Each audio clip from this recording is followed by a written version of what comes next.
Imagine you're scrolling through your usual social media feed. It's the same old thing, endless posts, tons of ads, and honestly, it feels like you're just feeding the system. You ever wondered who really is in control what you see? Who's pulling the strings behind all those ads and recommendations? Now picture this. One day your screen glitches and suddenly you are in a whole new world. This world is vibrant, full of unique communities, and there is no big tech giant telling you what to look at. Welcome to the exciting world of decentralized social media.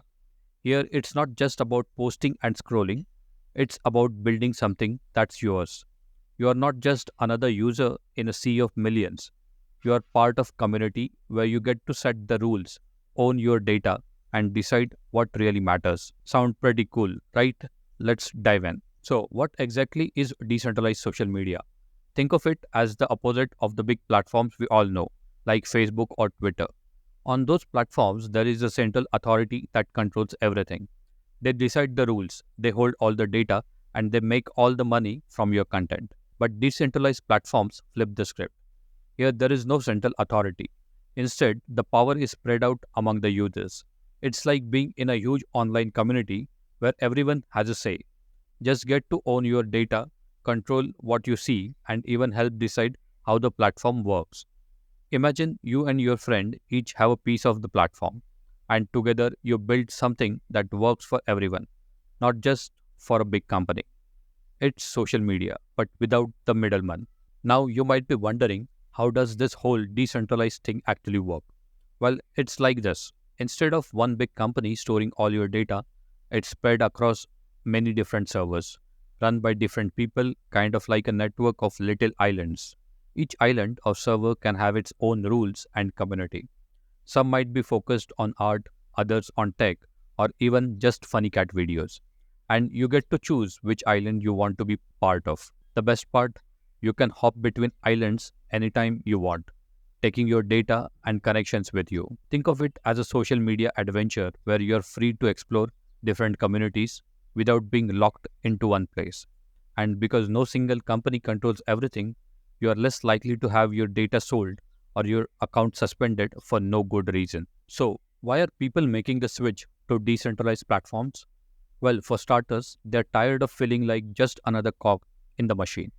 On traditional platforms, your data is collected, analyzed, and sold, all without you seeing a dime. But on decentralized platforms, it's a different story.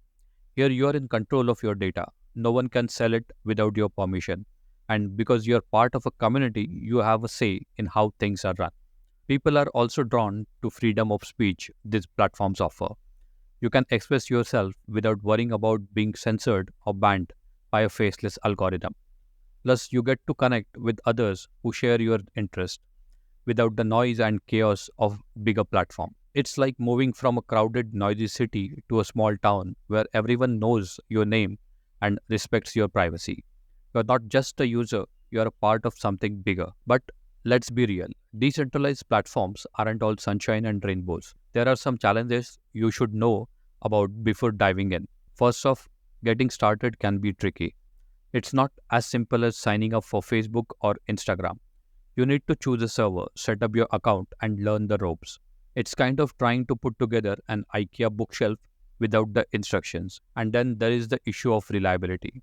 Because these platforms are made up of lots of different servers, if one goes down, you might be stuck until it's back up. It's like living in a neighborhood where the power goes out occasionally. You have got to be prepared for a little unpredictability. Also, with decentralization comes fragmentation. Instead of everyone being on one big platform, you have lots of smaller communities.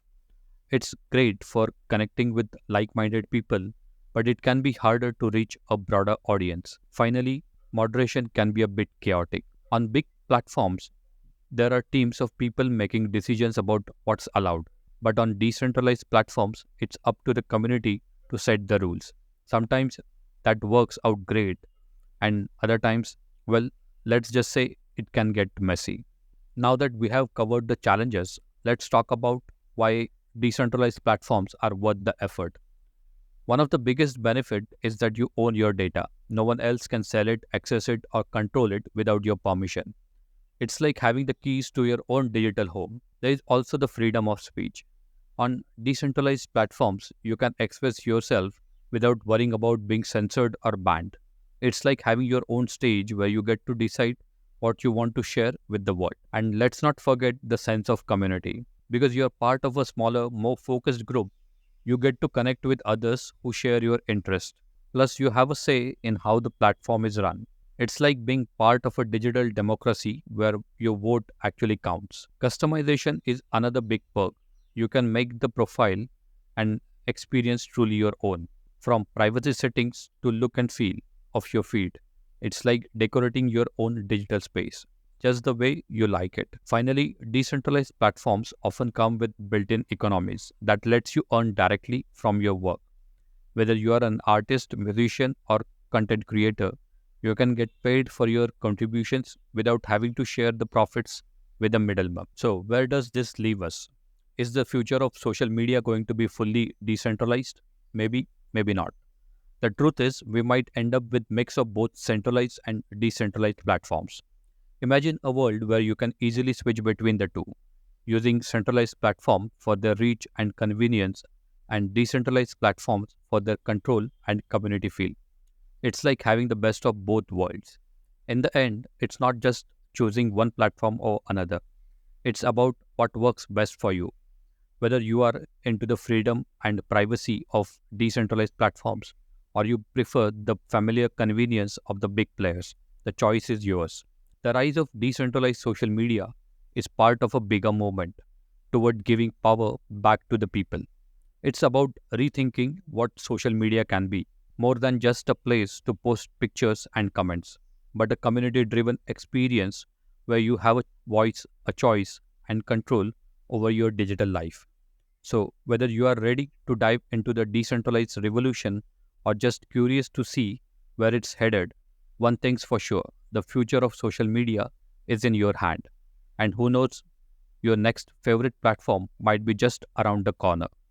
Thanks for watching, and don't forget to like, subscribe, and hit the bell icon for more amazing content.